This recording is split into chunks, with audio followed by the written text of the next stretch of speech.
I am Brandon Curry. I'm just a bodybuilder, man. I'm just a normal person pursuing a sport that I love that was once a hobby, and now it's become a job and a sort of a passion. I had been bodybuilding as a hobby for a few years. 2006, I got to go to my first Olympia. We're up in the Weeder booth, and there was free food, free drinks up there. I don't even think they do that anymore. But I was up there, and I got up there with the models. Apparently, I was on the list, but luckily the lady who let us go up said, "Oh, you all look the part, come on up." I thought I was on the list, but we went up and we enjoyed it. And then I saw Ronnie Coleman lose the title. And that was the defining moment. I think the whole room got quiet, even though it was probably crazy. And I realized that that's what I wanted to be, a professional bodybuilder. Now, I've told Ronnie this story. I don't think he liked it the first time I told him, but my wife made me tell him. But I thought it was impossible. I thought I seen it impossible happen. So I took it as a sign that, and it came with some feelings and emotions that kind of lead me to pursue the sport seriously. Now, it just so happened to be before I entered the USA's in 2007 as my first pro debut. So I got second in my first USA's, and I came out of nowhere. Nobody knew who I was. The magazines were calling me. Flex Willie was on my phone calling me Soul Brother #1, and it was just went on from there. The very next year is when I actually captured my pro card after taking second at the end of the year in 2007 at the Nationals again. I came up modeling. I was fitness model first, so I was making a little money on the outskirts of the industry, muscle and fitness or whatnot. They had a farewell shoot for me, but this was one of my last scheduled muscle and fitness shoot beside the farewell shoot. So I get there and they look at me and they say, "Wow, Brandon, you're going to Flex." So I was like, "What? Going to Flex?" So I'm thinking, don't you got to be a pro bodybuilder to go to Flex, you know? So I guess they kind of foresaw that I was going to turn pro soon, which I did. Now, I wasn't making a lot of money, but bodybuilding was really paying off. I had the mindset that I was going to take my hobby and make it a job in the first place. So I just really didn't look back at that point. I considered it a job, and then eventually it started to support me. My now wife, back then she was a friend in high school. She was the #1 person to say, "You should be a bodybuilder." Why did she say that? Well, the backstory is I did a backflip.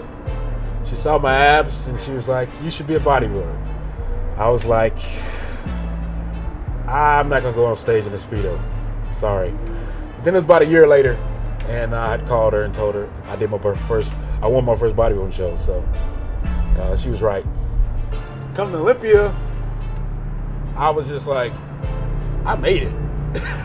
I didn't expect to, but I made it another year, and I was like, wow. So I'm just gonna go enjoy myself and really use it for motivation for the next season. And that's when I met Abdullah, somewhere in between prejudging and finals. And I just basically compliment him on the work he's done with my friend Vic. I thought that was, to bring somebody back and revive them is like, it's really an accomplishment, for both parties. So I just saw how he did that, and I just want to give him some respect. And he mentioned kind of coming to Kuwait, and I was like, "Oh, I'm gonna do the Kuwait Pro, so I'll be out there. I'll think about it." He said, "Yeah," and he said something like, "We can make you top 6 in the world." I asked my wife about it. She was like, "Yeah, you do what you need to do, what you feel is best for your career." And I was thinking, I don't have too many clear options. So if I had any doubts about going, my life situations have all directed me. It's like you don't need to have any doubts about going. This is a shot you got to take. This is the shot for now. You've expected a lot out of yourself in the past, and this is the time to put it all on the table and make it happen. So I was like, okay. So life kicked me in the butt and said, okay, I know what you're gonna miss. I know it's gonna be hard, but in the end, you got to follow destiny. Is what I've always learned in life. So I kind of feel like it's my destiny to be here. And first month here so far, it's been an amazing experience.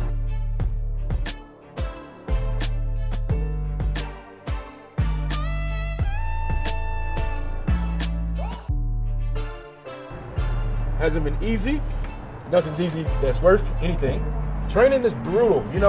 As a bodybuilder, you train and you pride yourself on working hard or being strong or whatnot. And I had a whole young career of wanting to be strong, wanting to be this top performer, always a performance nut.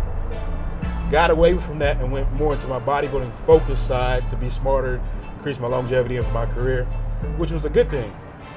But one thing I've learned about here, it's hard to be as strong as you would be when somebody else dictates how much rest time you have, how much more weight they're gonna put on, what order you're gonna do it. You're kind of like an open victim. It's not your logic, it's not your signs you're reading, it's somebody else reading you. And sometimes they're pushing you over an edge that you won't necessarily go to on your own because you already have these preconceived notions and limitations. So a lot of times I hit a set and I'm like, man, this has got to be the last set. The next thing I know, they put more weight on. And they're like, yeah, you got another set or you done drop set. And it's like, wow. So that level of expectation that I hadn't placed on myself, probably period, is something that's new as well. It's being able to push yourself, being able to push you in a fashion that you wouldn't push yourself without that proper guidance, but doing it in a manner that's smart, safe, you know. Coming to a place like this where you're being pushed to extremes, you kind of find out what genetics and what you're really made out of and your recovering abilities, things that you wouldn't think were logical or things that don't make sense in the normal community. You kind of figure out what sets a bodybuilder apart maybe from the normal community and why bodybuilders over a historic period of time change and evolve the training a certain way. So it's giving me a different perspective on the art of bodybuilding and the historic changes in bodybuilding as far as training volume and as far as the things we push ourselves through and why it's going to work with some populations and why it doesn't quite pan out for other populations. If you're in the business of bodybuilding, why not come to a place where they're about the business of bodybuilding to the second level, to the utmost degree? I mean, if this is what you love, why not come to, basically the Disneyland of bodybuilding in a sense and really test yourself? But Kuwait is definitely competition for the U.S. I mean, Ashkenani has proved that.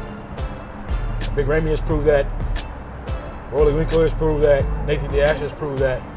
I mean, these guys have proved that coming to Kuwait is going to give the guys that just train in the U.S. or even in other places around the world, it's going to give them a second guess. They're going to know we're coming. They got a reputation that this place has that the U.S.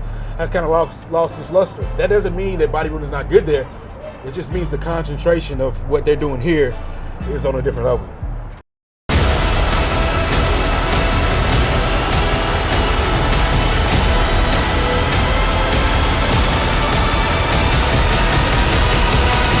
Generation Iron 2.